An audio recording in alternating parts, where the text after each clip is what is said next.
Assalamualaikum warahmatullahi wabarakatuh. Perkenalkan, kami perwakilan dari OSIS. Saya Walwa Madia Moza. Dan saya Luna Buhayr Ramadhani. Hari ini kami akan mewawancarai Bapak Ahmad Hakim, yakni pengalamannya sebagai Kepala Madrasah MTS Negeri 1 Jakarta. Langsung aja ya, kita tanya-tanya. Silakan. Oke. Kita penasaran nih Pak, awal pertama Bapak di sini itu menjabat sebagai apa sih pertama kali? Ya, ke sini Bapak dilantik untuk menjadi Kepala Madrasah MTS 1 Jakarta itu tepatnya pada bulan Maret 2018.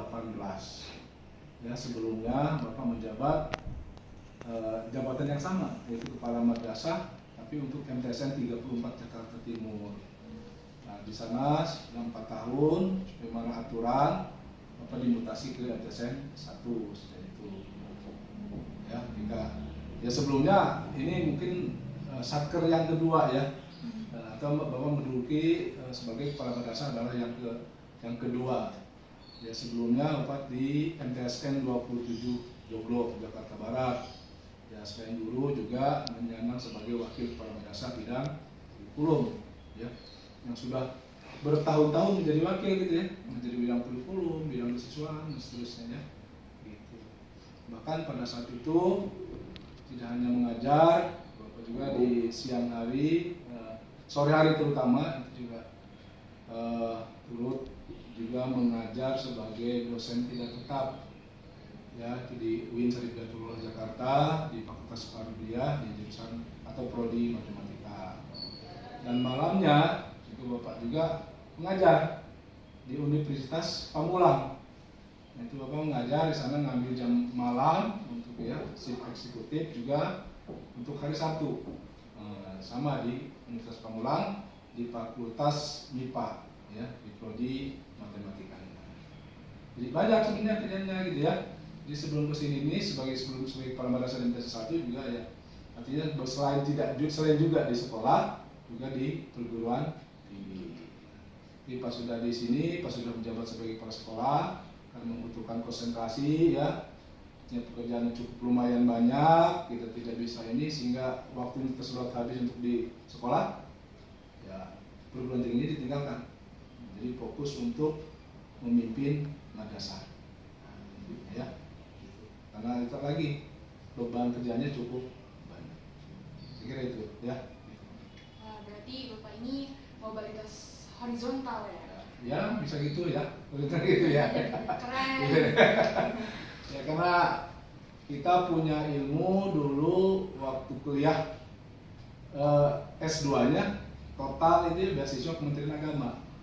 Gitu. Itu kita waktu itu 2 tahun wajib harus selesai 2 tahun S2 kebetulan saya waktu itu ngambil matematika ya, salien di Institut Pertanian Bogor. Karena kita ilmu total diberi oleh pemerintah, maka layak kita juga mengabdikan ilmu yang kita miliki kan ya. Gitu. Maka ya agar juga ilmu kan kalau tidak diajarkan untuk orang lain, kita juga lupa gitu ya. Jadi begitu ya, kita terus mengasah dengan cara ya kita memberikan ilmu ya apa yang kita miliki untuk berbagi ya, untuk berbagi. Nah itu maka ketika saya selesai dari PB waktu itu langsung diminta oleh UIN Syarif Hidayatullah Jakarta untuk membantu untuk mengajar di Fakultas Tarbiyah ya, khususnya di prodi matematika. Nah, karena masih ada waktu dan pada saat itu tenaga juga masih kuat, ya, itu kan sampai malam. Jadi berangkat dari rumah jam 5 habis sholat subuh, sampai rumah minimal paling cepat itu jam 10 malam. Itu setiap hari begitu ya. Jadi pagi ke sekolah, sore ke UIN, pulang dari UIN itu kan ke rumah langsung ke pindah hijrah lagi ke Unpam malam harinya itu sampai jam 10 malam. Jadi paling cepat ya di rumah itu jam 10 malam. Kadang-kala ya ketika kita dapat tugas menguji skripsi jam 12 atau jam 1 malam baru sampai rumah. Langsung tidur jam 4 bangun lagi persiapan subuh dan terus berangkat lagi. Begitu ya. Gitu.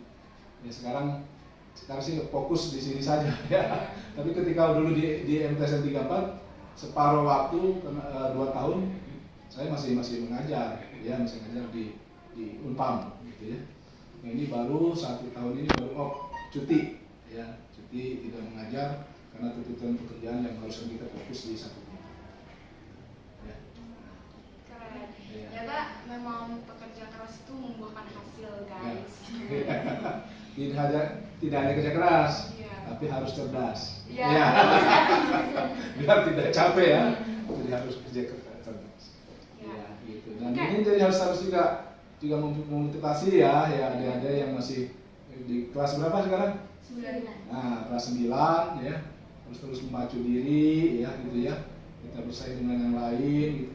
Ya jujur aja dulu Bapak juga kuliah ketika teman-teman sudah S2 gitu ya. Mungkin kuliah S2 juga. Sepertinya ilmu saya gitu kan dulu ya. Untuk ngajar di sana UIAMnya cukup S1 gitu, bahkan berlebih gitu ya. Kecuali ada yang gratis ya. Misalkan gitu. Ya sebenarnya bisa satu sebagai satu alasan, yang alasan kedua juga memang mungkin tidak mendukung ekonomi ya, kalau mereka kan mampu. Tapi alhamdulillah yang ada beasiswa ya memang ya kita ikuti ya gitu, S2. Bahkan ini mohon maaf gitu ya, ke IPB itu saya itu sepertinya mengambil hak karena dulu pada saat tamat SMA, zaman dulu sebutnya PMDK dulu, itu dapat memang di IPB dulu tanpa tes harus masuk IPB dulu tuh teman SMA.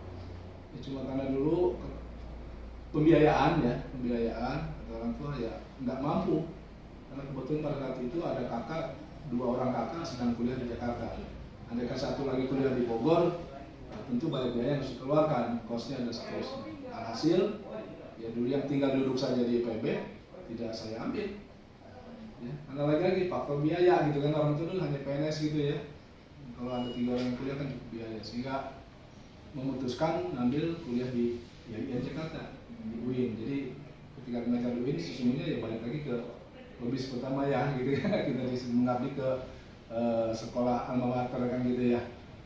Ya ngambillah ke Fakultas Biologia waktu itu Tadris Matematika. Jadi Bapak S1 ini memang dari UIN, dari Tadris Matematika.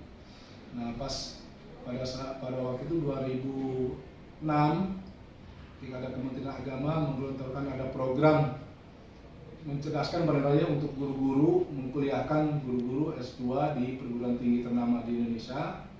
Ya, Bapak ikut berlomba dengan yang lain, gitu kan, dia berkompetisi, ikut tes. Pada saat itu tesnya jadi UI ya. Dan alhamdulillah Bapak salah satu yang terpilih untuk mewakili DKI Jakarta. Kuliah di IPB tanpa biaya. Nah, jadi pemerintah yang biayai. Dulu tidak bisa masuk IPB karena biaya. Nah, sekarang masuk IPB dibiayai. Ya, alhamdulillah gitu kan ya. Berkah gitu ya. Ya, sepulang dari IPB kita kembali ke tempat, ya kita mengambil totalitas ya. Ya, kalau kita tugas kita mengajar ya mengajar secara baik-baik. Apalagi kita sudah mendapatkan bonus lebih ya dari pemerintah. Yang nggak lama setelah itu kembali lagi menjadi wakil dan tidak lama jadi diangkat sebagai kepala madrasah. Ya, ini alhamdulillah amanah ini ya harus saya pertanggungjawabkan dunia akhirat ya. Gitu.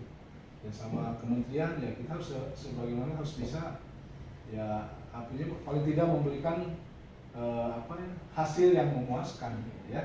Kita bekerja yang baik, bagaimana madrasah yang kita dibimbing ya di bawah asuhan kita ya cukup ya paling tidak sekolah prestasi yang nampak gitu ya, hasil nampak. Dan ini alhamdulillah mungkin hampir di akhir tahun, karena di Kementerian Agama sebagai jabatan kepala sekolah itu 4 tahun harus rolling sesuai aturan. Nah, ini Bapak barangkali hanya tinggal 3 bulan atau 4 bulan lagi ke depan.